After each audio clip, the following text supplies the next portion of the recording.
The story of Rome begins with a legend. Twin brothers, Romulus and Remus, were abandoned as infants and raised by a she-wolf. They grew up to found a city on the banks of the Tiber River in Italy. Romulus killed Remus in a dispute, becoming the sole ruler of the new city, which he named Rome, in his own honor. This legendary founding, dated to 753 BC, marks the beginning of Roman history. While the story of Romulus and Remus is likely a myth, it reflects the Roman ideals of strength, ambition, and destiny. The early Romans were a practical and resilient people. They built a city on 7 hills, a natural defense against invaders. The Romans were also skilled warriors and strategists. They formed a strong army and began to conquer their neighbors. Through a combination of military might and shrewd diplomacy, Rome gradually expanded its influence over the Italian peninsula. The early Roman Republic was characterized by a strong sense of civic duty and a commitment to the common good. Roman citizens, initially only landowners, participated in government and served in the army. As Rome grew in power, it faced challenges from within and outside its borders.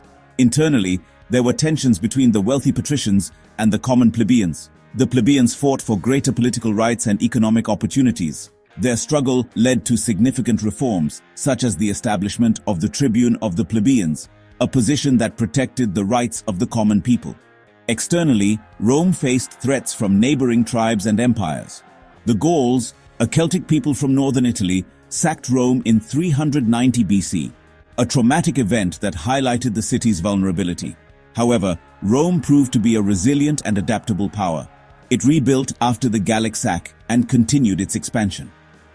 The Romans developed a reputation for military prowess, discipline, and organization. Their legions, highly trained and well-equipped infantry units, became the backbone of the Roman army. Roman soldiers were renowned for their ability to construct roads, bridges, and fortifications, which facilitated their movements and consolidated their conquests. As Rome's power grew, it attracted the attention of other great powers in the Mediterranean, including Carthage, a powerful North African empire. The last century of the Roman Republic was marked by internal strife and civil war. The Roman political system, designed for a small city-state, struggled to cope with the demands of managing a vast empire. Political corruption, social unrest, and economic inequality became rampant. Powerful generals, leading their loyal legions, emerged as rivals for power, further destabilizing the Republic. Among these ambitious figures were Gaius Marius and Lucius Cornelius Sulla, who engaged in a bloody civil war in the late 2nd century BC. The rise of Julius Caesar marked a turning point in Roman history. A brilliant general, a shrewd politician, and a charismatic leader, Caesar conquered Gaul, modern-day France, and extended Roman rule to the Rhine River. He challenged the authority of the Roman Senate and eventually marched on Rome, igniting a civil war against his rival, Pompey the Great. Caesar emerged victorious, becoming the undisputed ruler of Rome. He implemented a series of reforms aimed at addressing some of the Republic's problems, but his growing power and ambition alienated many senators who feared he aspired to become king. In 44 BC, a group of senators assassinated Caesar on the Ides of March, hoping to restore the Republic. However, their actions only plunged Rome into another round of civil wars. Caesar's adopted son, Octavian, later known as Augustus, emerged as the victor after a long and bloody struggle against Mark Antony and Cleopatra of Egypt. Augustus established the Roman Empire, marking the end of the Roman Republic. He declared himself princeps, the first citizen, and carefully maintained the facade of republican institutions while effectively ruling as an autocrat. The Roman army was the backbone of the Roman Empire, playing a crucial role in its expansion, defense, and stability. The Roman legions were renowned for their discipline, organization, and effectiveness. They were highly trained and equipped, capable of conducting complex maneuvers and withstanding enemy assaults. Roman soldiers were also skilled engineers, building roads, bridges, and fortifications that facilitated their movements and consolidated their conquests. The Roman army's success was due to a combination of factors, including its training, organization, equipment, and leadership. Roman soldiers underwent rigorous training, learning how to fight in formation, use their weapons effectively, and build fortifications. The Roman army was organized into legions, each consisting of around 5,000 heavily armed infantrymen. legions were further divided into smaller units, allowing for flexibility and tactical adaptability.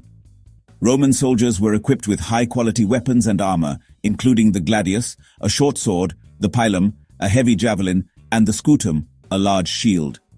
Roman commanders were often experienced and skilled, leading their troops from the front and inspiring them to fight with courage and determination. The Roman army's tactical flexibility and adaptability were key to its success. Roman legions could fight effectively in various terrains and against different enemies. They were skilled in both offensive and defensive warfare, capable of launching devastating attacks and withstanding prolonged sieges. The Roman army's logistical capabilities were also impressive. Roman soldiers built roads and bridges, allowing for the rapid movement of troops and supplies. They established fortified camps, ensuring their safety and providing a base of operations. The Roman army's ability to maintain supply lines and operate effectively in hostile territory was crucial to its success in conquering and controlling vast territories. Roman military innovations also played a significant role in the empire's dominance.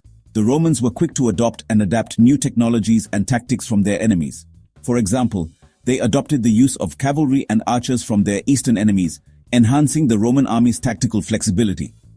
Roman engineers developed impressive siege weapons, such as the ballista and the catapult, capable of hurling large stones and projectiles, effectively breaking down enemy fortifications.